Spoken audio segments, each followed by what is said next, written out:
Hey Marva, Hey Marva, Hey Marva, Hey Marva, Hey Marva, Hey Marva, យើងក៏ធន់ភូមិយើង កឋិនភូមិយើង ក៏ធន់ភូមិយើង កឋិនភូមិយើងសប្បាយអស្ចារ្យសប្បាយអស្ចារ្យបងប្អូនខ្មែរក្រមសូមស្វាគមន៍មិនថាចិនឆ្ងាយហើយអង្គកឋិន25នេះណាក្នុងពុទ្ធសាសនា26សូត្រមន្តហើយក្បួនយាត្រា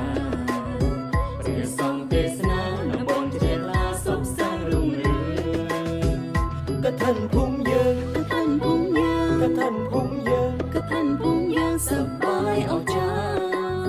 សប្បាយអស្ចារ្យ មួយឆ្នាំត្រូវចាំមានបុណ្យកឋិនម្ដង ដងហើយជ្រៀងរំគៀងកងខ្លាំងអបផងព្រោះបានទួលត្រីកឋិនឆ្នាំនេះមូលមានជ្រៀងថ្លា បងប្អូនយើងនេះណាត្រូវថែរក្សាជាតិយើងខ្ពង់ខ្ពស់ក៏ធន់ភូមិយើង កឋិនភូមិយើង ក៏ធន់ភូមិយើង កឋិនភូមិយើងសប្បាយអស្ចារ្យសប្បាយអស្ចារ្យខ្មែរក្រៅរួមគ្នាធ្វើបុណ្យកឋិនទេឆៃយ៉ាំទីងបងក៏មានខ្មែរធ្វើទានមានដោយបញ្ញា អញ្ជើញវត្តមានជាពុទ្ធសង្ឃស្និទ្ធចូលដល់ខែក៏ដឹងដល់សុចរិតអានិសង្សកើតមាន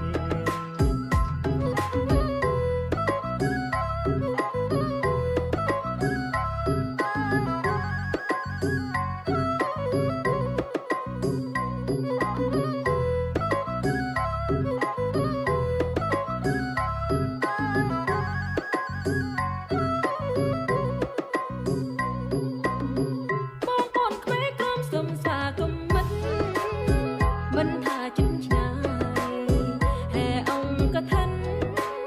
25នេះណាក្នុងពុទ្ធសាសនា ហើយ6សូត្រមន្តហើយក្បួនយាត្រា ព្រះសង្ឃទេសនាដំបងជ្រះថ្លាសុខសាន្តរុងរឿង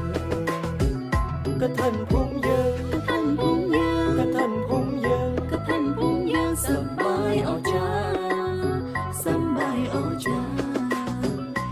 មួយឆ្នាំត្រូវចាំមានបុណ្យកឋិនម្ដងដងហើយជ្រៀងរំគៀងកងខ្លាំងអបផងព្រោះបានទួលត្រីកឋិនឆ្នាំនេះមូលមានជ្រះថ្លាបងប្អូនយើងនេះណាត្រូវថែរក្សាជាតិយើងខ្ពង់ខ្ពស់ ក៏ធន់ភូមិយើង កឋិនភូមិយើង ក៏ធន់ភូមិយើង កឋិនភូមិយើងសប្បាយអស្ចារ្យសប្បាយអស្ចារ្យ